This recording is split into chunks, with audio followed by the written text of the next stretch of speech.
Soos 'n wildsbok wat smag, na water smag my siel na U, o Heer. U alleen is my hart verlange, en ek bring aan U die eer.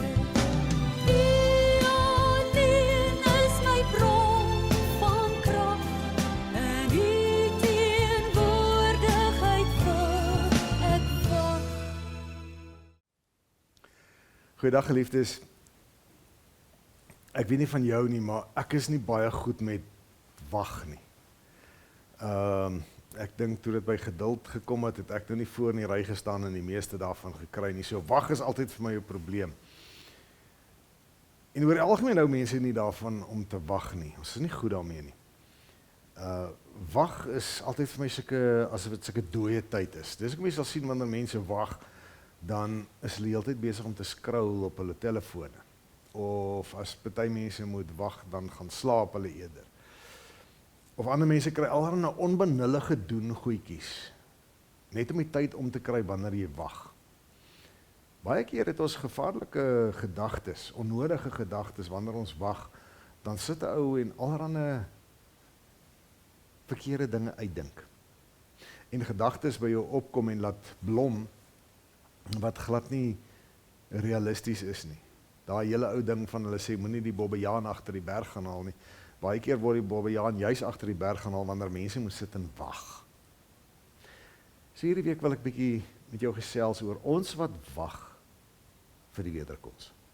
Ons wat wag vir Christus. Ons wat wag vir die dag wanneer ons huidige lewe oorgaan na 'n lewe saam met Hom. Wat doen ons terwyl ons in hierdie wêreld wag? Kom ons begin op hierdie maandag by Jesus se eie woorde en ons lees so iets daarvan in Matteus 24. Wie is eintlik die getroue en verstandige slaaf vir wie sy eienaar oor sy ander slawe aangestel het om hulle op hulle tyd kos te gee?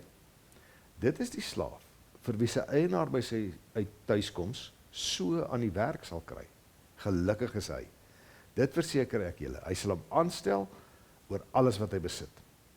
Maar as dit 'n slegte slaaf is, sal hy by homself dink, my eienaar bly lank weg. Dan sal hy die ander slawe begin slaan en saam met die dronkaards eet en drink. Die eienaar van daardie slaaf sal op 'n dag kom dat hy dit nie verwag nie en op 'n uur wat hy nie vooraf weet nie. Dan sal sy eienaar hom laat doodmaak en hom die lot van die huigelaars laat deel.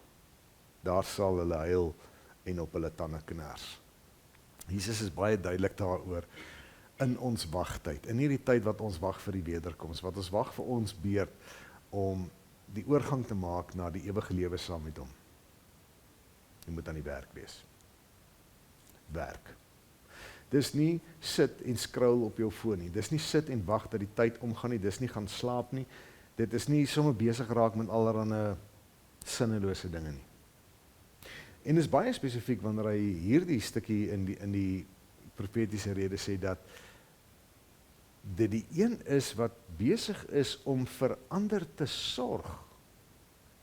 Met ander woorde, die een wat na die huishouding van die meester kyk. Die een wat na die gesinslede van die meester omsien. Die een wat kyk na hulle almal wat aan God behoort, wat onder God se sorg is. In Engels sê ons burning the midnight oil. Ja, mens word moeg en 'n mens het rus nodig en dit is baie belangrik. Maar ek dink die eerste ding wat ons moet besef, terwyl ons vir die Here wag, moet ons werk.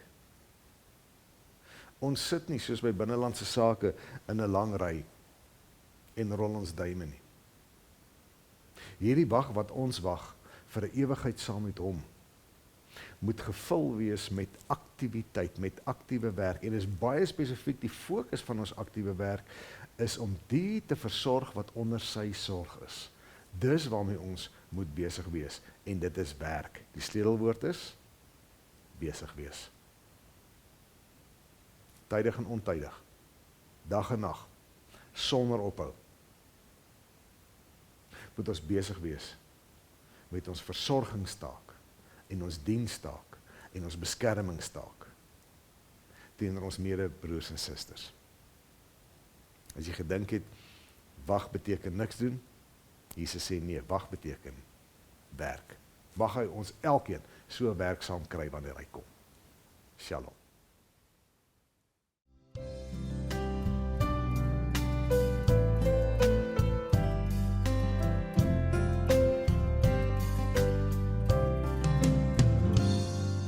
Soos 'n wildsbok wat smag na water, smag my siel.